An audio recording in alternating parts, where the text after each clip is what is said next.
Hey, what's up, everybody? This is Blake. How's everybody doing? So, a few things. One, you've probably seen a lot of my videos. I do videos mainly on my CrossFit, mainly. As of lately, I've been sharing a lot of videos on what I call a triple threat: the homeless, active drug addiction, and mental health. Those have been the latest videos I've been sharing with you.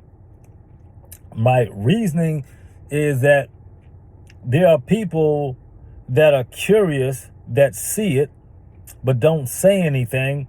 Or there are people that have family members that are messed up off of that stuff and don't know how to say anything and want to leave it to the politicians or the clergy to say something, or some spiritual norm to speak to it. Well, what about the everyday person like me?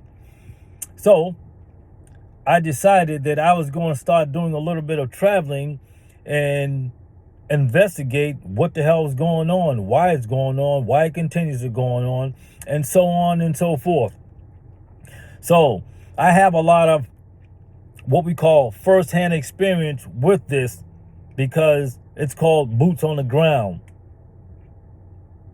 So my first journey was to go to Skid Row in Los Angeles.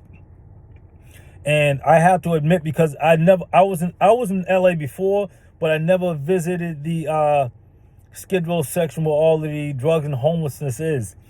And so when I got there, I was surprised at what I saw. I didn't see as many white people as I thought I was, because I was under the impression that Skid Row was mainly white people.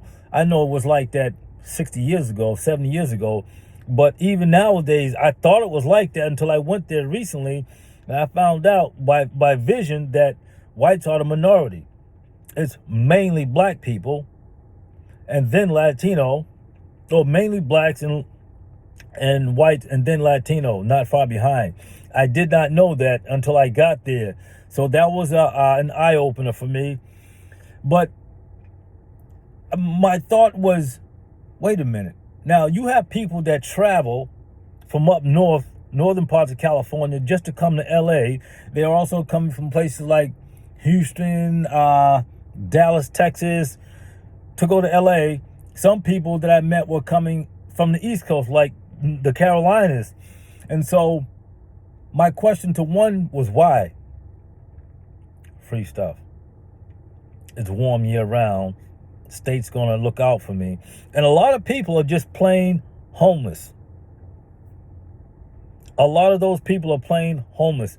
I interviewed one woman, Nina, who made it clear that a lot of people don't do drugs. Not all of them, but a lot of people that don't do drugs, all they do is live that life in the street. That's what they do. But it is a bad situation there. It's a lot of homelessness. There's a lot of mental health issues. You can see that. You can see it. But it's scary, though, especially for someone who's not used to that area like me. So I studied the streets before I got there. I knew what streets I wanted to go down, because that's what was popping. And out there, when they get down by the hundreds. You drive down one street, you look to your left or you look to your right, and all you see is a combination of people injecting either in their feet or getting help, getting an injection in their neck, or inhaling, smoking crack, or whatever, it's more meth. And yeah, it's crazy, man. It's crazy. It blew me away, because Skid Row's a big place, and you get out there and you start walking around and looking around like, what the fuck is this? That's their lifestyle, and they're all okay with it. It's just lifestyle. I talked to people in the that work in the homeless section, and they're like, we're understaffed. That was intimidating, to look at all of those people. St. Julian or Julian Ave, San Pedro, which is the main section. When you come off of the highway, The cop told me, don't go down there. You're not from around here. It's rough down there. And I said, that's where I'm going. That's what I came for. That's what I want to see. That's what I'm going to see. And I saw 3 deaths through injection. Yeah. So, in documenting that scene, the one thing that came to mind, it's so many people that is kind of overwhelming. So many people that are just, it's just everyday life there. I guess you can liken that to people who go to prison that are never getting out. Eventually, they're going to get used to that and just they're going to live as normal as they possibly can. That becomes their norm. Likewise, with those people out there in Kensington, whether they're the people that don't do drugs, they're just homeless. But there is a big mental health issue out there too. The hotel that I stayed in, once you walked out of that hotel and looked to your left or your right or across the street, you saw LA has a lot of old buildings, old movie theaters, a lot of old buildings with just sitting there or standing there and have been there for a very long time, not used. Abandoned buildings. And you look up, I videoed some of them. It's just a lot of dead buildings. Still there with their structure though.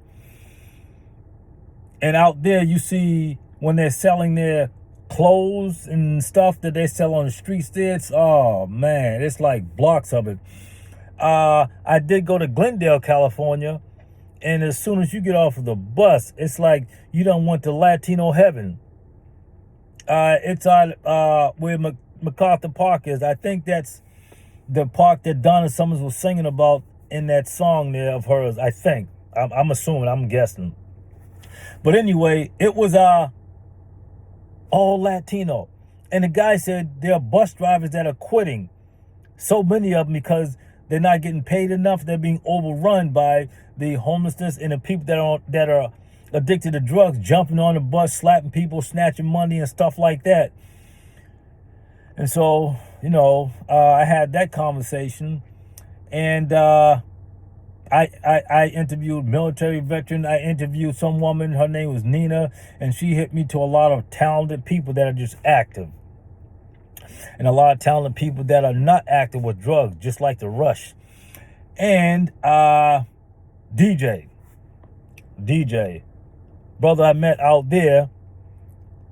And I interviewed him too about the fentanyl and stuff like that. And this was a little over a year ago. Yeah, a little over a year ago. Kensington, different ball game. It's more aggressive. They're a lot younger. And it's another very big city like Los Angeles. And it's scary. Yes. Down there, you can't go into a store and grab something. They have to get it for you because everybody goes in there basically steal. And out there, they walk around with needles in their ear or in their ear or here. Maybe that's the thing, or in their sock, but you can see it. And I noticed there were no kids with their parents walking down certain streets. And I was told that there's a reason for that because there's a lot of dirty needles. There's a lot of stuff that go on that main street that they don't want their kids to see.